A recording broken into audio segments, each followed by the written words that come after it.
Hello everybody, welcome to E-Prime this evening. I am Daedran.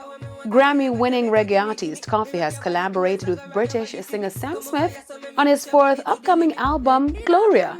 The single, which is titled Gimme, is the third official release from the album, which also features Canadian singer Jessie Reyes.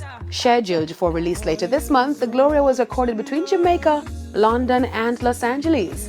Coffee, who is no stranger to international collaborations, has in the past teamed up with the likes of Daniel Caesar, John Legend, J Hus and Gunna. In addition to Gimme's release, Sam Smith is also gearing up for his Australia and New Zealand Gloria the Tour, which kicks off in October. Dancehall artist Rygin King has been demonstrating determination in both his musical career and personal goal of moving around independently on his own 2 feet. The artist on Tuesday shared a video on his Instagram page in a therapy session of him wearing a mechanical leg brace while using a wheeled walker to move around the room. In June 2020, King was shot 3 times in the Westmoreland district, which left him partially paralyzed.